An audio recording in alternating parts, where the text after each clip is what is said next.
बिस्मिल्लाहिर्रहमानिर्रहीम। नाज़रीन अस्सलाम वालेकुम। मैं हूं आपका मेज़बान साबिर शाकिर वफाकी दारुल हुकूमत इस्लामाबाद से कुछ ताज़ा तरीन ख़बरें और ख़बरों का ताल्लुक़ पाकिस्तान की कौमी सियासत से है। और जो कुछ वज़ीर आज़म इमरान ख़ान जो कि साबिक़ हो गए हैं, उन्होंने जो कुछ बताया था और जिन ख़दशात का इजहार वो करते रहे थे, वो सारी की सारी बातें जी एक एक करके दुरुस्त साबित हो रही हैं। और वो कह रहे थे कि NRO मांगा जा रहा है और मैं NRO नहीं दे रहा, और NRO 2 का उन्होंने ज़िक्र किया था। और लगता ये है कि अब NRO 2 पे अमल दरामद शुरू हो चुका है, और अमल दरामद नहीं बल्कि अगला फ़ेज़ उसका शुरू हो चुका है। NRO 2 पे अमल दरामद का इम्पोर्टेड मेमो तशरीफ़ ला चुके, और इम्पोर्टेड मेमो तशरीफ़ लाने के बाद जो पहला इक़दाम, जो सबसे पहला बड़ा इक़दाम किया गया, वो ECL से सैकड़ों हज़ारों लोगों के नाम निकाल दिए गए। और ये एक बैक जुम्बश कलम हुआ है। बैक जुम्बश कलम, एक ही साइन से ये सब कुछ हो चुका है। और अब बस आनियाँ जानियाँ अब देखिएगा। दूसरी जानिब मिफ्ता इस्माइल साहब वज़ीर ख़ज़ाना, उन्होंने ख़बरदार कर दिया है और उन्होंने IMF को यकीन दहानी करवा दी है। और ये जो पेट्रोल और डीज़ल और महंगाई का एक फटने वाला है जी, लावा आतिशफ़शां फटने वाला है महंगाई का, उसके लिए तैयार रहें कौम। और उन्होंने कह दिया है कि हम IMF की शराइत के मुताबिक पेट्रोलियम प्राइसेस भी बढ़ाएंगे, बिजली की कीमतें भी बढ़ाएंगे।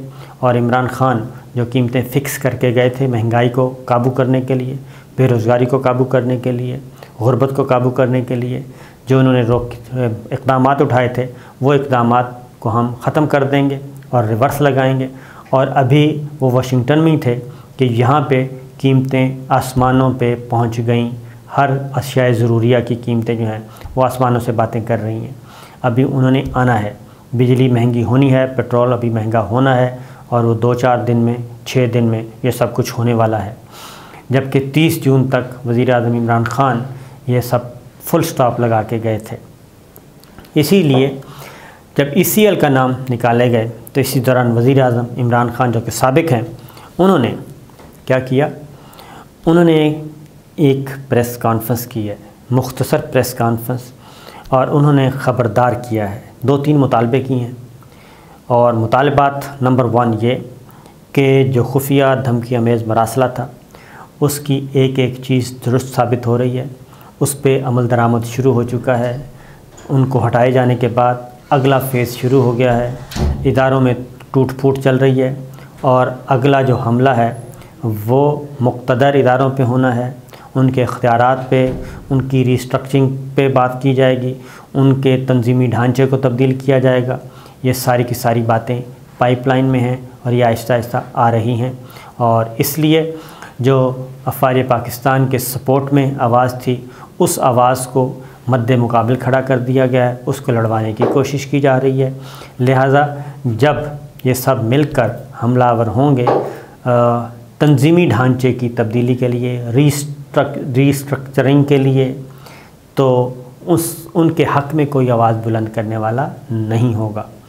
क्योंकि जो मीडिया में जो कुछ हो रहा है, मीडिया में भी उन आवाज़ों को ARY और ARY से जुड़े हुए लोग, उनको दबाया जा रहा है, धमकियां दी जा रही हैं बाकायदा तौर पे सोशल मीडिया पे आके। अब कहा जा रहा है, ट्रेंड चलाया जा रहा है ARY को बंद करो। ज़ाहिर है ARY बंद होगा तो उन पे जो उठने वाली, वहाँ पे जो आवाज़ें उठ रही हैं, उन आवाज़ों को भी खामोश करवा दिया जाएगा। तो ये ट्रेंड चलवाया जा रहा है। और ट्रेंड कौन चलवा रहा है?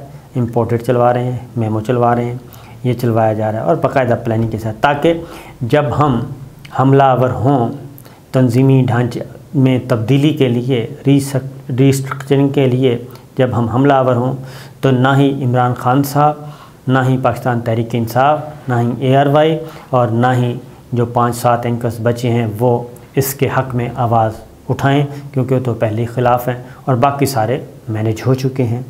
तो ये है वो प्लानिंग जो कि अगले दिनों में होने वाली है, और ये बात समझ नहीं आ रही। इसलिए इमरान ख़ान साहब ने वाज़ेह तौर पे कहा है। और एक और बात भी, अब ये बात ज़हन में रखिए कि ये सारे काम करने हैं गवर्नमेंट ने। इलेक्शन कमीशन ऑफ पाकिस्तान किसका है, वो किसके कंट्रोल में है? क्योंकि इमरान ख़ान साहब तो शरीफ वज़ीर आज़म थे, उनके तो बुलाने पे भी ये नहीं आते थे।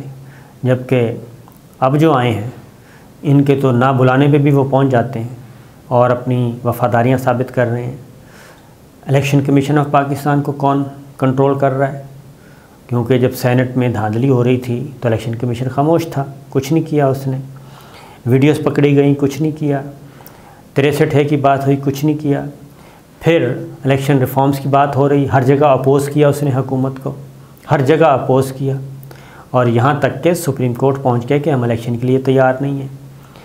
तो ये सारी बातें जो हैं उससे मैं आपको बताता हूँ कि ये प्लानिंग जो है वो बहुत ही, वो अब हर काम जो है, बात डाली जाएगी मिलिट्री एस्टेब्लिशमेंट कि जी वो कर रही है, हालांकि कर ये रहे हैं। ये बात समझ में नहीं आ रही। हर इल्ज़ाम उधर जाएगा तो कहा जाएगा ये इमरान खान को फारिग करने के लिए।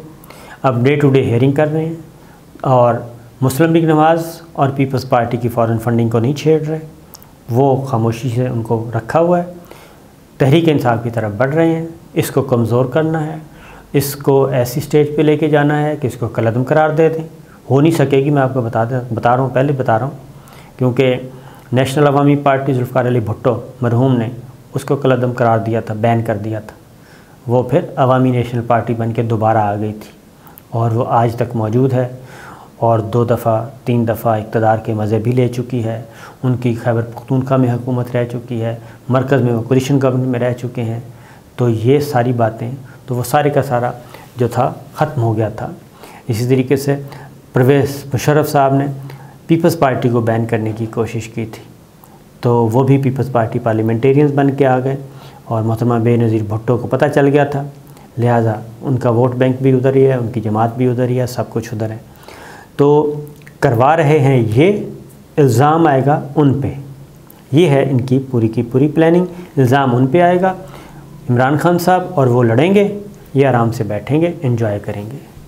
ये ख़तरनाक, क्योंकि मास्टर प्लेयर हैं ये अपना, ये तो गेम जब खेलते हैं ये तो चेस बोर्ड पहले सजाते हैं, उस पर अगली 6-8 महीने और साल 1.5 साल की प्लानिंग करते हैं, उसके अकॉर्डिंग वो चलते हैं स्लोली और अपने मोहरे जो हैं वो फिट करते जाते हैं, स्पॉट फिक्सर्स, और आगे बढ़ते जाते हैं।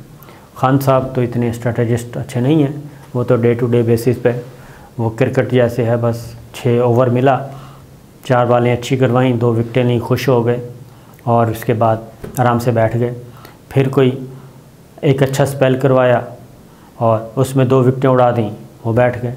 ये इस तरह नहीं करते, ये आराम से बैठ के ये विकेटें उड़ाते भी नहीं हैं, विकेटों को कमज़ोर करते हैं और मैच फिक्स करते हैं।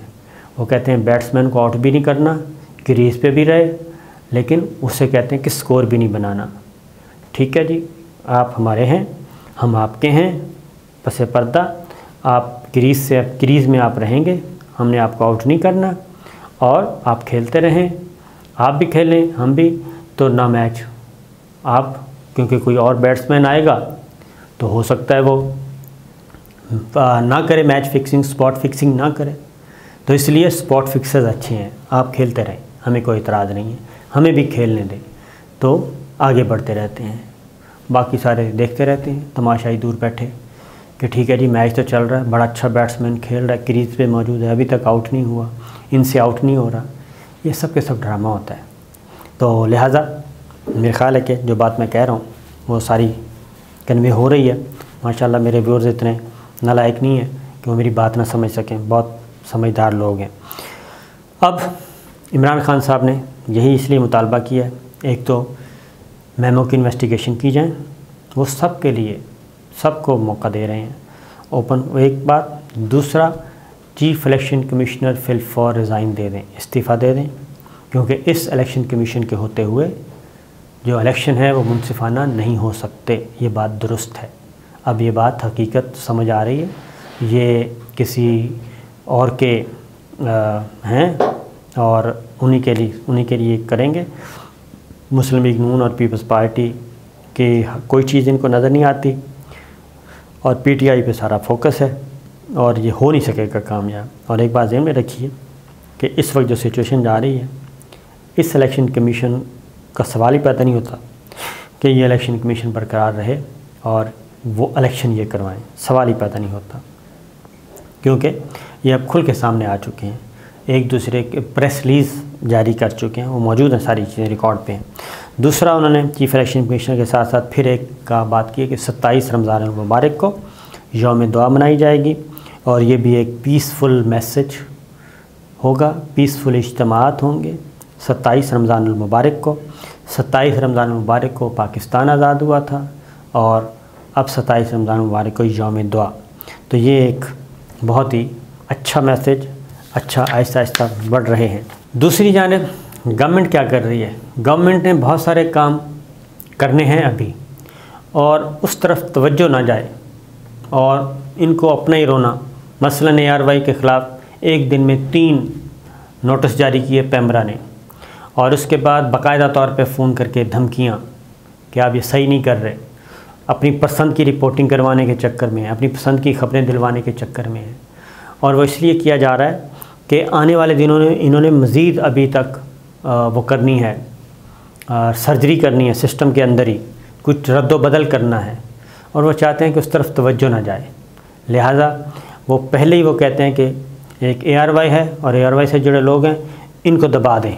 इमरान रियाज़ खान पहले ही ऑफ एयर हो चुका है, उसको खामोश कर दिया गया है, वो अभी कोई जॉब उसको नहीं मिली, लेकिन इसके बावजूद वो डटा हुआ है। बाकी जो बैठे हैं और इसको दबा दिया जाए। तो माजी में भी ARY को बंद करने की बहुत कोशिश की गई थी, लेकिन हमें बचाया था अदलिया ने, आज़ाद अदलिया ने बचाया था, और अदलिया ने यह साजिश नाकाम बना दी थी। और इंशाअल्लाह अभी भी ARY जो है वो अदलिया की तरफ देखेगा और अपनी बात जारी रखेगा, और इंशाअल्लाह हम भी ये बातें करते रहेंगे, हक़ सच की आवाज़ बुलंद करते रहेंगे, पाकिस्तान की आवाज़ उठाते रहेंगे, आप तक पहुंचाते रहेंगे। तो ये बाकी इंशाल्लाह वीडियो लंबी हो गई है, कुछ और चीज़ें अगली वीडियो में। इजाज़त दीजिए, अल्लाह हाफ़िज़।